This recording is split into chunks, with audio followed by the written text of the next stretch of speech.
உண்மையில் நம்மில் பல பேருக்கு எதற்காக நாம் குளிக்கிறோம் என்றே தெரியவில்லை. அழுக்கு போவதற்காக குளிக்கிறோமா என்றால் நிச்சயம் கிடையாது. சரி, பின் எதற்காகத்தான் குளிக்கிறோம் என்று கேட்கிறீர்களா? வாருங்கள் தெரிந்து கொள்வோம். குளிர்வித்தல் என்ற வார்த்தைதான் காலப்போக்கில் மாறி குளியல் என்றானது. நாம் குளிப்பதற்கான முக்கிய காரணமே நமது உடலை குளிர்விப்பதற்காகத்தான். மனிதர்களுக்கு உள்ள 75% நோய்களுக்கான காரணம் அதிகப்படியான உடல் வெப்பம். நாம் தினமும் தூங்கி எழும் பொழுது நமது உடலில் வெப்ப கழிவுகள் தேங்கி இருக்கும். காலை எழுந்ததும் இந்த வெப்ப கழிவை உடலில் இருந்து நீக்குவதற்காக நாம் குளிர்ந்த நீரில் குளிக்க வேண்டும். அப்படியானால் வெந்நீரில் குளிக்க கூடாதா என்றால் நிச்சயம் கூடாது. எண்ணெய் குளியலின் போது மட்டுமே மிதமான வெந்நீரை பயன்படுத்த வேண்டும். சரி, எப்படி குளிக்க வேண்டும் என்பதை பற்றி நம் முன்னோர்கள் நமக்கு கூறியுள்ள அறிவியல் சார்ந்த சிந்தனைகளை பற்றி பார்ப்போம். முதலில் குளிர்ந்த நீரை அப்படியே மொண்டு தலைக்கு ஊற்றக்கூடாது. அது முற்றிலும் தவறானது. நீரை முதலில் காலில் ஊற்ற வேண்டும். பின் முழங்கால், இடுப்பு, நெஞ்சு பகுதி, இறுதியாக தலையில் ஊற்ற வேண்டும். இப்படி ஊற்றினால்தான் வெப்பமானது கீழிருந்து மேல் எழும்பி விழி மற்றும் காது வழியாக வெளியேறும்.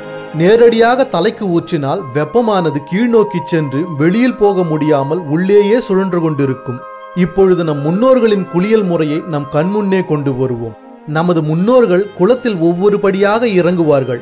அப்படி இறங்கும் பொழுது உடலானது காலில் இருந்து மேல் நோக்கி குளிரும். ஆகையால் வெப்பம் கீழிருந்து மேல் எழும்பி இறுதியில் தலை முங்கும் பொழுது கண் மற்றும் காது வழியாக வெளியேறிவிடும். குளத்தில் இறங்கும் முன் உச்சந்தலைக்கு சிறிது தண்ணீரை தீர்த்தம் போல் தெளித்துவிட்டு இறங்குவார்கள். இதை நீங்கள் கவனித்ததுண்டா? எதற்காக அப்படி செய்கிறார்கள் என்றால் உச்சந்தலைக்கு அதிக சூடு ஏறாமல் தடுப்பதற்காகத்தான். குளியலை துவங்கும் முன்னரே சிரசுக்கு சிறிது நீரை தெளித்து விட்டால் குளத்தில் இறங்கும் பொழுது கீழிருந்து மேல் நோக்கி எழும்பும் வெப்பமானது சிரசை தாக்காமல் காது மற்றும் கண்கள் வழியாக வெளியேறிவிடும். என்ன நண்பர்களே, நமது முன்னோர்களின் குளியல் முறை வியக்க வைக்கிறதல்லவா? நம் முன்னோர்களின் ஒவ்வொரு செயலுக்கும் 1000 அர்த்தங்கள் உண்டு. குளியலில் எத்தனை விஷயங்கள் இருக்கும் பொழுது குளியல் அறை என்றாலே அதில் ஒரு ஹீட்டர் அத்தியாவசியமாகிவிட்டது.